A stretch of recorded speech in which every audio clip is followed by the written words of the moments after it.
কাজ করার সুযোগ কম থাকলেও মানুষকে সঙ্গে নিয়ে কাজ করা হচ্ছে। আজ শুক্রবার সাংবাদিকদের মুখোমুখি হয়ে এই কথাগুলো জানালেন দক্ষিণ কাঁথির বিধায়ক অরূপ কুমার দাস। তিনি বলেন, কাঁথি ৩ নম্বর ব্লকের উন্নয়নের কাজ করতে গিয়ে বাধার সম্মুখীন হতে হয়েছে। অনুমোদন হলেও বিডিও টেন্ডার করেনি। সমস্ত পঞ্চায়েত কম বেশি কাজ করা হয়েছে। চিন্তাভাবনা আছে 5 বছরের কাজের খতিয়ান তুলে ধরার। এলাকাবাসী বুঝতে পারছেন বিধায়কের এলাকা উন্নয়ন তহবিল কোথায় কিভাবে খরচ হয়েছে। বর্তমান ঠিকাদাররা কাজে আগ্রহ দেখাচ্ছেন না।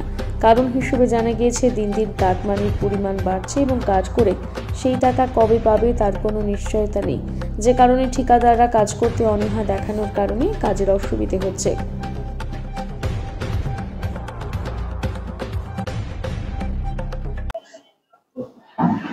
আপনার বিধানসভা এলাকায় সব কাজগুলি হচ্ছে, সেক্ষেত্রে তেমন কিন্তু সমাজ মাধ্যমে কিন্তু নজরে আসছে না। এটা অনেকেরই আক্ষেপ রয়েছে। আপনি কি কাজ করলেন কি করলেন এত বছরে, আপনি বই প্রকাশ করবেন ঠিক আছে, কিন্তু সাধারণ মানুষ এখন সমাজ মাধ্যমে প্রতিনিয়ত রয়েছে না। এটা ঠিকই যে আমি খুব বেশি সমাজ মাধ্যমে আসি না বা খুব বেশি বক্তব্য রাখি না, এটা উত্তম এতে। কিন্তু কাজগুলো যেখানে যেখানে আমার হয়েছে সেখানে লোকাল, আমি নিজে না থাকলেও লোকাল যারা আমাদের সেখানে নেতৃত্ব রয়েছেন তারা উদ্বোধন করেছেন, কাজগুলো করেছেন। ফলে লোকালি তারা জানেন কাজগুলো কোথায় কি হয়েছে না হয়েছে।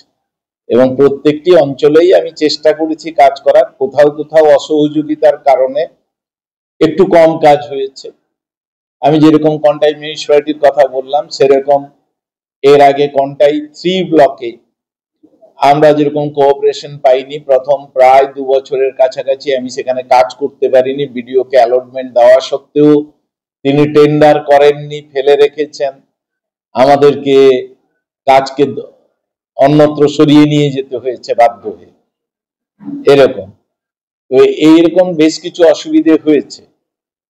তাছাড়া মোটামুটি ভাবে যে কাজগুলো করেছি সেখানে স্থানীয় মানুষজনকে নিয়েই করেছি। কাজ অ্যালটমেন্ট হওয়ার পরে আমরা সেখানে যারা প্রতিনিধি রয়েছেন, পঞ্চায়েতের প্রতিনিধি বা তাদেরকে আমরা জানিয়ে দিয়েছি যে এখানে এই অ্যালটমেন্ট রয়েছে, এই কাজ অ্যালটমেন্ট করা হয়েছে।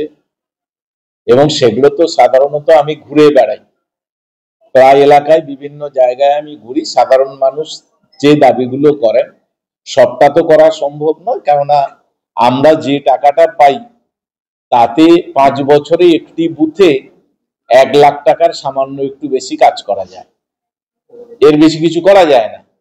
আর আপনি কোনো বুথে একটা 100 মিটার রাস্তা দেওয়া মানেই প্রায় 4 লক্ষ টাকার কাছাকাছি স্যাংশন করতে হয়।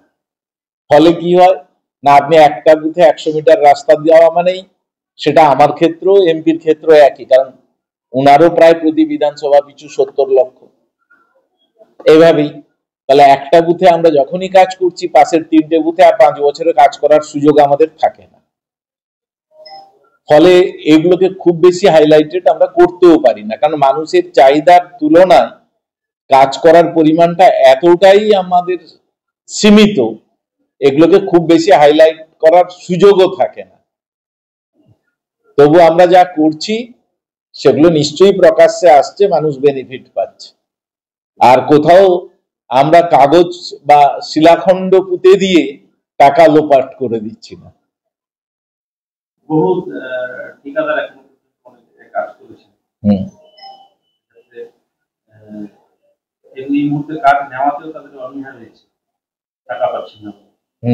সেটা তো আমরা প্রতিনিয়ত দেখতে পাচ্ছি, কারণ অনেক কন্ট্রাক্টরের সঙ্গে যখন রাস্তায় কথা হয় তারা বলেন যে আমরা কাজ এখন আর টেন্ডার নেওয়ার ব্যাপারে আগ্রহ দেখাই না। এক হচ্ছে কত কাটমানি দিতে হবে তার পরিমাণ বৃদ্ধি পেয়েছে, প্লাস টাকাটা কবে পাবো সেটাও আমরা জানি না, বা পাবো কিনা আদৌ নিশ্চিত নই। ফলে তাদের কাজের প্রতি একটা অনীহা এসছে। এই রাজ্যের যা রীতি, কাজ হয়ে গেছে,